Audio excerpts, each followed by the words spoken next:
तो आज की बड़ी खबर आपको दे दें जो उत्तर प्रदेश से है। योगी सरकार ने बड़ा सियासी दांव चला है। योगी सरकार ने पिछड़ी जातियों को लेकर बड़ा फैसला किया है। सरकार ने 17 जातियों को अनुसूचित जाति में शामिल करने का फैसला किया है। सरकार ने यह फैसला कोर्ट के उस आदेश के पालन में किया है जिसमें अति पिछड़ी जातियों को अनुसूचित जाति का जन्म प्रमाण पत्र जारी करने को कहा गया है। कमिश्नर और जिला अधिकारी परिवारों को जाति प्रमाण पत्र देंगे। इस पर आपको बता दें जो आखिरी फैसला है वो इलाहाबाद कोर्ट से अभी आना बाकी है। कहार, कश्यप, केवट, मल्ला, निषाद, राजभर, प्रजापति, बिंद जैसी जितनी भी ये 17 जातियां हैं उनको शेड्यूल कास्ट में शामिल किया गया है।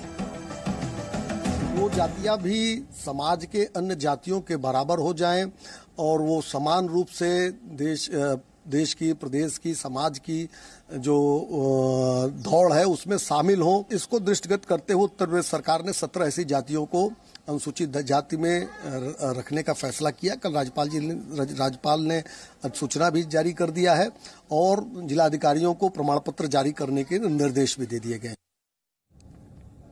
तो ये जो योगी सरकार का फैसला है ये कितना अहम है, इसके मायने क्या हैं, ये समझने के लिए इस वक्त हम सीधे रुक कर रहे हैं। हमारे सहयोगी विशाल पांडे इस वक्त हमारे साथ जुड़ चुके हैं।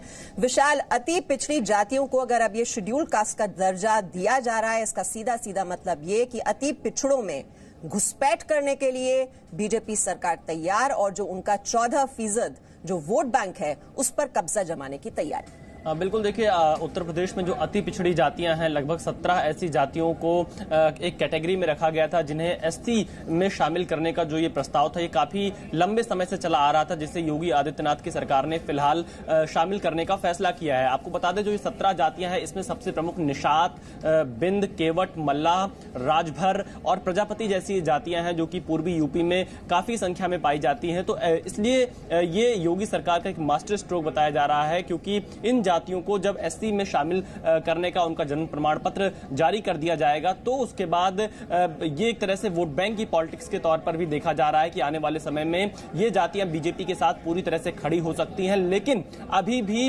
क्योंकि 2005 से लगातार इस पर कोशिश हो रही है, हाईकोर्ट से एक बार इस पर रोक लग गई थी।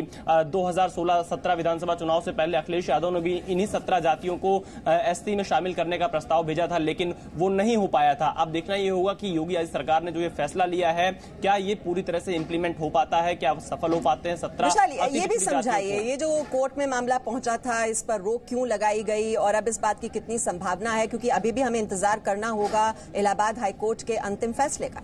देखिए कई संगठन ऐसे हैं जो इस बात का विरोध करते हैं कि जो एसटी का आरक्षण है या एसटी को जो सुविधाएं मिलती हैं उसमें अगर ये 17 अति पिछड़ी और जातियां आ जाएंगी तो उससे उनका हक जो है वो कम होगा। उसमें और ज्यादा जो ये 17 अति पिछड़ी जातियां हैं उन्हें भी एससी के बराबर का हक मिलेगा। तो अभी फिलहाल जो एससी के जो लोग हैं या जो उनके संगठन हैं वो इसी बात का लेकर विरोध करते हैं कि नौकरियों में, शिक्षा में और तमाम जगहों पर जहां उन्हें आरक्षण प्राप्त है या अन्य सुविधाएं मिलती हैं उसमें इन 17 अति पिछड़ी जातियों को भी जगह मिलेगी। तो इसीलिए इसका बार बार विरोध होता है। हाईकोर्ट में अलग अलग संगठन पहुंचते हैं, सरकारों का भी विरोध करते हैं, लेकिन जो अति पिछड़े समुदाय के लोग हैं वो लगातार इस बात को मांग करते हैं कि जो ओबीसी का कोटा रहता है जिसमें इन्हें आरक्षण दिया जाता है उसमें अधिकतर ओबीसी की जो हाई क्लास की जातियां हैं जैसे कुर्मी हो या यादव हो वो सबसे ज्यादा इन चीजों का फायदा उठाते हैं। इसीलिए अति पिछड़ी जातियों को एसटी में शामिल करने का प्रस्ताव पिछले काफी समय से लंबित चल रहा था। जी बिल्कुल विशाल, लेकिन अब बीजेपी सरकार ने एक तीर से कई निशाने साधे हैं और जो मायावती का दलित वोट बैंक है उसमें किस तरह से सेंधमारी की कोशिश कर रही है बीजेपी, ये समझिए आप इस रिपोर्ट में।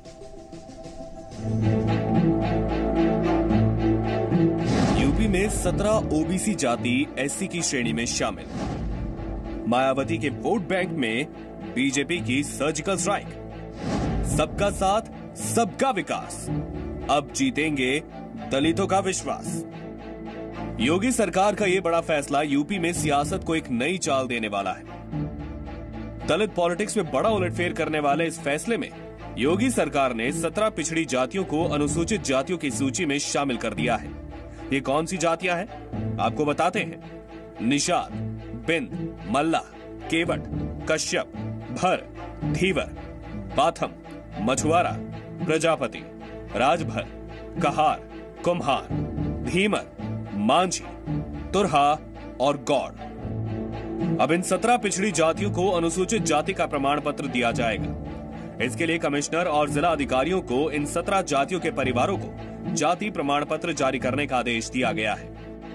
2005 में मुलायम सरकार ने इस बारे में एक आदेश जारी किया था, लेकिन हाईकोर्ट ने इस पर रोक लगा दी थी। फिर प्रस्ताव केंद्र को भेजा गया था। 2007 में मायावती सत्ता में आई और इस प्रस्ताव को खारिज कर दिया। दिसंबर 2016 में चुनाव से ठीक पहले इस तरह की कोशिश अखिलेश यादव ने भी की थी। अखिलेश यादव ने 17 अति पिछड़ी जातियों को एससी में शामिल करने के प्रस्ताव को कैबिनेट से मंजूरी भी दिलवा दी थी। केंद्र को नोटिफिकेशन भेजकर अधिसूचना जारी की गई, लेकिन इस फैसले को हाईकोर्ट में चुनौती दी गई। कोर्ट ने तब लगाई रोक हटा दी है और मामले की सुनवाई जारी रखी है। कोर्ट की रोक हटने के बाद इन जातियों को अदालत के अंतिम फैसले के तहत अनुसूचित जाति प्रमाण पत्र जारी करने के आदेश जारी किए गए हैं। हालांकि इस पर आखिरी फैसला इलाहाबाद हाईकोर्ट से अभी आना बाकी है। ब्यूरो रिपोर्ट, जी मीडिया। तो यूपी में बीजेपी सरकार अति पिछड़ों में मजबूत घुसपैठ के साथ इन जातियों का 14% वोट बैंक साधने की कोशिश में है। इस आदेश को लोकसभा चुनाव के दौरान अलग हुई सुहेलदेव भारतीय समाज पार्टी से विधानसभा चुनाव में संभावित नुकसान की भरपाई का प्रयास भी माना जा रहा है। बीजेपी सरकार इस फैसले से मायावती के वोट बैंक में सेंध लगाने की कोशिश में भी है। आप ये समझिए कि यूपी में इन 17 जातियों की आबादी जो है वो करीब 13.63% है, यानी कि 14% है। और इससे पहले समाजवादी पार्टी और बीएसपी की सरकारों ने भी ऐसा करने की कोशिश की थी, जैसा कि हमारी जानकारी दे रहे थे हमारे सहयोगी विशाल पांडे, लेकिन वो सफल नहीं हो पाए थे। विशाल पांडे का रुख एक बार फिर से कर लेते हैं। विशाल, क्या दलित पॉलिटिक्स में अब बड़ा फेरबदल देखने को मिलेगा योगी सरकार के इस फैसले के बाद, और सुहेलदेव भारतीय समाज पार्टी से विधानसभा चुनाव में संभावित नुकसान की भरपाई भी क्या हो पाएगी?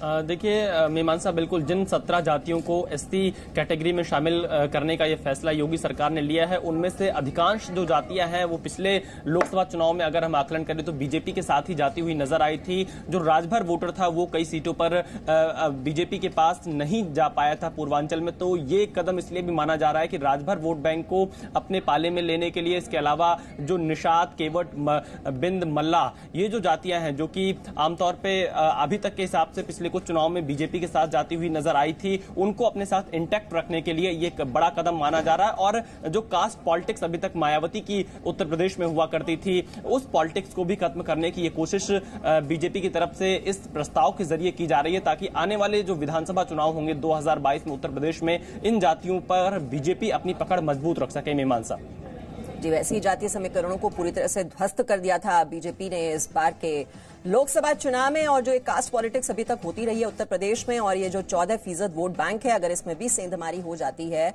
तो विपक्ष का तो नामो निशान बचेगा ही नहीं उत्तर प्रदेश में। इसको लेकर ये पूरी तैयारी नजर आ रही है इस गेम प्लान के जरिए। विशाल, बहुत बहुत शुक्रिया हम तक ये जानकारी पहुंचाने के लिए।